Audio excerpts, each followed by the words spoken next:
इनको जो गिरफ्तार किया है आर भारत को, ये आज से नहीं, इनकी तो दुश्मनी पहले से ही है।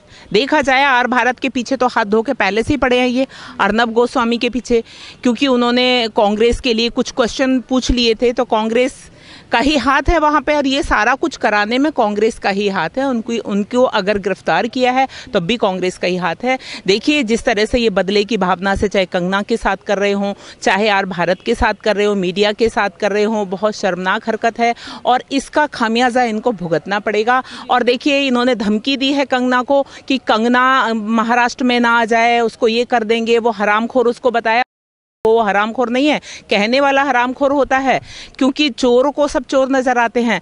तो देखिए उस पर हमला क्या करेंगे, अगर वहां की महाराष्ट्र की हवा ने भी गलती से कंगना रनौत को छू भी लिया ना, तो समझिए वहां भयानक क्या भयावह स्थिति हो जाएगी और आपको उसका खामियाजा पूरी तरह भुगतना पड़ेगा। महाराष्ट्र में रिपोर्टिंग करना क्या गुनाह है, क्योंकि रिपब्लिक भारत के पत्रकार को उन्होंने गिरफ्तार कर लिया है।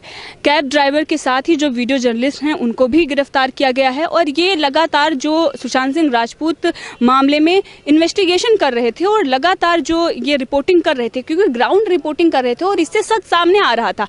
अब इनको महाराष्ट्र सरकार को किस बात का डर है? क्या इनका हाथ सुशांत सिंह राजपूत मामले में है, क्यों जिससे ये जो रिपोर्टर हैं उनको गिरफ्तार कर रहे हैं? लगातार जो अर्नब गोस्वामी या फिर कंगना रनौत, उन पर किस तरीके से कार्रवाई हो रही है? क्या कहेंगी जो महाराष्ट्र में रिपोर्टिंग करने के बाद उनको गिरफ्तार किया गया? देखिए कहते हैं जो हमारी मीडिया है लोकतंत्र का चौथा स्तंभ है और उसी पर अगर हमले होंगे तो देखिए ये हमारे देश के लिए बहुत ही ज़्यादा चिंता का विषय है। और क्या हम उम्मीद कर सकते हैं इन सरकारों से? इन सरकारों का तो समझिए ये सरकार जो हमारी उद्धव सरकार है ये तो बिल्कुल फेल है ही है, ये अपना कुछ नहीं चलता है। कहावत थी ना कि जो है दामाद जो चलता है ससुराल के इशारों पे चलता है, जो अब जनता में भी शोर है तो वो अपने इशारों पे तो नहीं चल रहे हैं। और ये जो करा रहे हैं, देखिए चाहे बीएमसी कर रही हो, चाहे वहाँ की पुलिस कर रही हो, चाहे वहाँ का बॉलीवुड कर रही हो, सब हो रहा है किसके इशारे पे? ये सब और सब केवल उद्धव सरकार शिवसेना के इशारे पे हो रहा है। और शिवसेना की हमारी ट्रिपल इंजन सरकार है, जहां जहां ट्रिपल इंजन सरकार है वहां वहां पूरा आतंक मचा हुआ है। तो देखिए ये अभी से नहीं, जो आप उसकी बात कर रहे हैं आर भारत की, इनको जो गिरफ्तार किया है आर भारत को, ये आज से नहीं, इनकी तो दुश्मनी पहले से ही है। देखा जाए आर भारत के पीछे तो हाथ धो के पहले से ही पड़े हैं ये अर्नब गोस्वामी के पीछे, क्योंकि उन्होंने कांग्रेस के लिए कुछ क्वेश्चन पूछ लिए थे, तो कांग्रेस का ही हाथ है वहां पे, और ये सारा कुछ कराने में कांग्रेस का ही हाथ है। उनको अगर गिरफ्तार किया है तब भी कांग्रेस का ही हाथ है। देखिए जिस तरह से ये बदले की भावना से, चाहे कंगना के साथ कर रहे हों, चाहे आर भारत के साथ कर रहे हो, मीडिया के साथ कर रहे हों, बहुत शर्मनाक हरकत है और इसका खामियाजा इनको भुगतना पड़ेगा। और देखिए इन्होंने धमकी दी है कंगना को कि कंगना महाराष्ट्र में ना आ जाए, उसको ये कर देंगे, वो हरामखोर उसको बताया। वो हरामखोर नहीं है, कहने वाला हरामखोर होता है, क्योंकि चोरों को सब चोर नजर आते हैं। तो देखिए उस पर हमला क्या करेंगे, अगर वहां की महाराष्ट्र की हवा ने भी गलती से कंगना रनौत को छू भी लिया ना, तो समझिए वहां भयानक क्या भयावह स्थिति हो जाएगी और आपको उसका खामियाजा पूरी तरह भुगतना पड़ेगा। इसी के साथ जो सोनिया गांधी और ये पूरी कांग्रेस है जो अभिव्यक्ति की आज़ादी की बात करती है और प्रेस की स्वतंत्रता की बात करती है, वो कि किसी को बोलने नहीं दिया जाता, किसी को लिखने नहीं दिया जाता। और ये देखें तो ये कश्मीर में ज़्यादा ये करते हैं, वहाँ पर जो आतंकवादियों का समर्थन होता है, आतंकवादियों का गुणगान होता है, महिमा मंडल उनका किया जाता है किस तरीके से, और ये दिखाया जाता है कि यहाँ पर जो आतंकी हैं उनके साथ बर्बरता हो रही है। वो आतंकी है, मानवता के दुश्मन है, और उनके सपोर्ट में वो जो पत्रकार लिखते हैं उनके सपोर्ट में राहुल गांधी खुद ट्वीट करते हैं और उनको अवार्ड मिलता है, उस पर वो खुशी जताते हैं। आज वो जब महाराष्ट्र में पत्रकारों के साथ दुर्व्यवहार हो रहा है, जब महाराष्ट्र में एक महिला के साथ दुर्व्यवहार हो रहा है, उसको प्रताड़ित किया जा रहा है, क्यों वो कांग्रेस मौन है? और वही कांग्रेस है, गठबंधन की सरकार भी है, वहां पर वो इस पर फैसला ले सकते हैं, आखिर क्यों मौन है? देखिए वो मौन के वो तो खुद ही करा रहे हैं ना, ये पप्पू क्या बोलेगा? ये पप्पू तो कुछ बोलने लायक ही नहीं है, और ये तो खुद करा रहे हैं, कांग्रेस वहां करा रही है तो वो नहीं बोलेंगे। देखिए ये इतनी बड़ी शर्मनाक हरकत है, ये आतंकवादियों को कांग्रेस ही क्यों अच्छी लगती है? कांग्रेस के गुण गाते हैं, पाकिस्तान को भी अच्छी लगती है, इधर जो भी ऐसे लोग हैं देशद्रोही हैं उनको सबको कांग्रेस अच्छी लगती है और उनके ये गुण गाते हैं। तो क्या ये जनता की समझ में नहीं आ रहा? अच्छी तरह जनता की समझ में आ रहा है और इन लोगों का पूरी तरह सफाया हो चुका है और आगे भी हो जाएगा।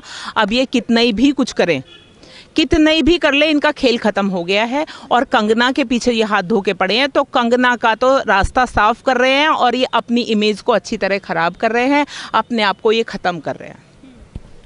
ड्रग्स माफिया और मूवी माफिया को लेकर जिस तरीके से कंगना रनावत ने जो चीजें खोली हैं, रिया चक्रवर्ती की इसमें गिरफ्तारी भी हो गई है। आपको क्या लगता है कि अगला नंबर किन किन लोगों का आने वाला है? देखिए, ये सारे भड़बड़ाए किस लिए घूम रहे हैं, ये कंगना के पीछे क्यों पड़े हैं? क्योंकि ये डर जाए किसी का नाम ना ले। अब इसमें ड्रग्स जो ये रैकेट चल रहा है ना, इसमें बड़ी बड़ी मछलियां फंसने वाली हैं, ये सबको पता है और सब जानते हैं। और अब किस किस का नंबर आने वाला है ये भी सबको पता है। तो अब ये इसीलिए भड़बड़ाए फिर रहे, इसीलिए वहाँ का कोई बॉलीवुड का हीरो कोई भी नहीं बोल रहा है, क्योंकि वो भी उसमें हैं, उस चक्कर में आए हुए हैं और वहाँ की सरकार भी पूरी तरह से फंसी हुई है। तो ये क्या कर सकते हैं, इनका खेल खत्म हो गया। जी, आपका बहुत बहुत धन्यवाद। Thank you. कंगना रनावत के खिलाफ जिस तरीके से महाराष्ट्र सरकार बदले की कार्रवाई कर रही है और वहीं पर दूसरी तरफ रिया चक्रवर्ती को बचाने के लिए मुंबई पुलिस प्रोटेक्शन दे रही है और ये पूरे मामले में जो बॉलीवुड गिरोह है, जो गैंग है, वो जो रिया चक्रवर्ती को बचाने के लिए अब तक सामने आ रहे थे, आज वो कंगना रनावत पर जब कार्रवाई हो रही है, वो कहां पर छिपे बैठे हुए हैं। इसी के साथ जिस तरीके से महाराष्ट्र में इन जो इमरजेंसी, एक जो इंदिरा गांधी ने इमरजेंसी लागू की थी, उसके बाद अगर हम देख रहे हैं तो महाराष्ट्र में इस वक्त जिस तरीके की इमरजेंसी लगाई गई है, पत्रकारों को गिरफ्तार किया जा रहा है, साथ ही वहां पर जो लोग हैं जस्टिस जो सुशांत सिंह राजपूत के लिए मांग रहे हैं, जो लगातार कंगना रनावत के पक्ष में आ रहे हैं, उनको किस तरीके से मुंबई पुलिस गिरफ्तार कर रही है। पूरे मामले में हम ये देख रहे हैं कि महाराष्ट्र सरकार एक तानाशाही की तरह वहां पर पूरा रवैया अपना रही है और इसी पर चर्चा करने के लिए हमारे साथ है सामाजिक कार्यकर्ता सावित्री जी। मैम, आपका बहुत बहुत स्वागत है हमारे चैनल पर। जिस तरीके से कंगना रनावत के खिलाफ एक उनको टारगेट करने के लिए, चाहे वो विधान परिषद में प्रस्ताव लाना हो या फिर उनको लगातार जिस तरीके से उन पर अपमानजनक जो टिप्पणी की जा रही है संजय राउत की तरफ से, और वहीं पर जो उनका ऑफिस है उसको गिरा दिया गया, और इस पर वो बॉलीवुड के जो स्वरा भास्कर, जो अनुराग कश्यप और इसके साथ ही जो तापसी पन्नू जैसे लोग हैं जो सो कॉल्ड सेकुलर बनते हैं और किस तरीके से एक जिहादी मानसिकता को बढ़ावा देते हैं, आज वो इस पर मौन क्यों है? क्या कहेंगे आप उन लोगों के लिए और कंगना रनावत के लिए? देखिए, जो महाराष्ट्र सरकार कर रही है बहुत ही शर्मनाक हरकत है जो इन्होंने किया है। अगर आप मर्द ही हैं तो किसी मर्द से भिड़ते, एक महिला के पीछे आप इस तरह हाथ धोकर पड़े हुए हैं, जिसमें वो महिला सच्चाई के साथ खड़ी हुई है और सच्चाई वो आप लोगों के सामने उजागर करना चाहती है। वहाँ का बॉलीवुड है, वहाँ की सरकार है। देखिए, ये पहले तो उन्होंने नेपोटिज्म को जो बढ़ावा वहाँ मिल रहा था उसके खिलाफ आवाज़ उठाई और सुशांत के लिए उन्होंने आवाज उठाई। वहां का बॉलीवुड, वहां की सरकार, कहते हैं ना वो बेटा है, वहां बेबी पेंगुइन को वहां बचाने की पूरी कोशिश की जा रही है। तो देखिए, ये इन्होंने आज उसका ऑफिस तोड़ा है, कल को इनका गुरूर जरूर टूटना है। और ये समझिए वहाँ शिवसेना का एक तरह से सफाया हो चुका है। ये बॉलीवुड है, ये बॉलीवुड अब पता नहीं कहाँ छुपा बैठा है, जो वहाँ डर का एक माहौल बना रखा था कि हिंदुस्तान में डर लगता है, हिंदुस्तान के ये छुपा हुआ गैंग ये कहाँ बैठा हुआ है। आज क्यों नहीं ये निकल के आ रहा है? क्यों नहीं उसके वो अकेली एक लक्ष्मी बाई वो खड़ी हुई है, और वो खड़ी है वहाँ। कोई भी देखिए, अमिताभ बच्चन है, इनको जो वो बनाया महानायक किसने बनाया? जनता ने बनाया था ना। और आज ये कोई भी एक वर्ड भी कंगना के फेवर में नहीं बोलना चाह रहे हैं। तो कंगना ने क्या गलत कहा है कि आपने पीओके बना दिया? पीओके क्या, आपने तो पाकिस्तान उसको पूरी तरह बना दिया। पीओके तो भी हमारे भारत का हिस्सा था, अभिन्न अंग है हमारा, रहेगा और है। और लेकिन आपने तो ये जाहिर कर दिया, आपने पीओके क्या पाकिस्तान बना दिया। जो उन्होंने कहा है कि बाबर का बुलडोजर और राम मंदिर पे चला, वो गलत क्या है? वो सही है। सच्चाई पे आप बुलडोजर चला रहे हैं। कहाँ तक आप सच्चाई को छुपाते रहेंगे? देखिए, वहाँ जो इन्होंने सुशांत को जो मारा है, सुशांत को किस लिए मारा? क्योंकि वो भी विवेकानंद पे फिल्म बनाने वाले थे। और वहाँ जो रानी लक्ष्मीबाई पे फिल्म बनाई, शिवाजी पे बनाई, तो ये केवल कंगना ने बनाई। तो कंगना भी इनकी आंखों में इसीलिए छुपी हुई है कि इतिहास को कहीं दोबारा ना दोहराया जाए। तो ये सारी चीज़ें देखिए, वहाँ की सरकार वो अपने आप कुछ नहीं है, वो बिल्कुल न्यूट्रल है। वहाँ तो वो दाऊद के इशारों पे वो सरकार चलती है। और ये इन लोगों का बस यही है, ये उसको गिराने के चक्कर में लगे कैसे ये यहाँ कंगना यहाँ से भाग जाए। लेकिन वो भागने वाली नहीं है, आप लोगों को भगाने वाली है। आपका बिल्कुल समझिए, आज आप सब कुछ खत्म कर चुके हैं अपना। रिया चक्रवर्ती को बचाने के लिए जस्टिस फॉर रिया चलाया जा रही थी, मुहिम चलाई जा रही थी, और वहीं पर एक टी शर्ट पहनकर जिस तरीके से हमने देखा कि बहुत सारी ऐसे घटनाएं हुई हैं जब पर हिंदुस्तान पर शर्म आती थी, उनको हिंदू होने पर शर्म आती थी, और उसी तरीके से रिया चक्रवर्ती के लिए टी शर्ट पहनकर और ये दिखाया गया कि पितृत्मक जो सत्ता है उसका हम खात्मा करेंगे। लेकिन आज कंगना रनौत पर जब इस तरीके से हो रहा है तो वो कहाँ छिपे हुए हैं? जो रिया चक्रवर्ती को अबला नारी बोल रहे थे, क्या कंगना रनौत के लिए उनकी मानसिकता बदल गई है या फिर उनकी विचारधारा इनसे मेल नहीं खाती इसलिए वो छुपे हुए हैं?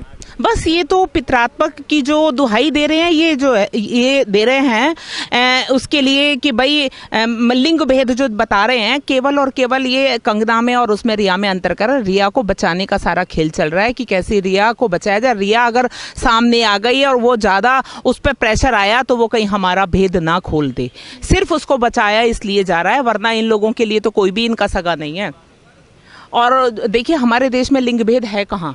यहाँ बेटा और बेटी को सब एक समान मानते हैं, लेकिन ये तो दिखा रहे हैं केवल। हमारे देश में ऐसा कुछ भी नहीं है। यहाँ तो बेटा बेटी बराबर हैं, अगर प्रॉपर्टी है तो बेटे को बराबर है, बेटी को भी बराबर है। हमारे यहाँ एक कानून बना हुआ है। तो ये सब अब रिया के लिए इतना जोर लगा रहे थे ये लोग, लेकिन अब कंगना के लिए कहाँ चला गया? ये सब गलत है जो ये कर रहे हैं। देखिए इनको डूब मरना चाहिए, ऐसी शर्मनाक हरकतें ये कर रही है वहाँ की सरकार। ये हर चीज़ में, चाहे कोरोना ले लीजिए, चाहे अपराध ले लीजिए, और चाहे आप जांच का मैटर ले लीजिए, चाहे बाढ़ ले लीजिए, कुछ भी ले लीजिए, हर तरीके से सरकार वहाँ फेल है। और अभी एक बयान आया था कि जो है उद्धव ठाकरे को दुबई से धमकी आई है कि मुझे धमकी दी गई है। और ये धमकी आप बताइए, आपको धमकी कौन देगा? इसी के लिए कांग्रेस के पैरों में जाके गिरे थे। अपना सब कुछ इन्होंने गंवा दिया है, अब कुछ भी इनके पास नहीं बचा है। और शिवसेना है, बाला साहब ठाकरे ने कितनी मुश्किल से इस पार्टी को खड़ा किया था, और वर्षों लग जाते हैं इन पार्टियों को खड़ा करने में। लेकिन अभी ये संजय राउत ने अपना कांग्रेस का बंटाढार तो कर ही लिया है। कांग्रेस तो चली गई है गड्ढे में, लेकिन अब ये शिवसेना को खत्म करने में लगे हुए हैं।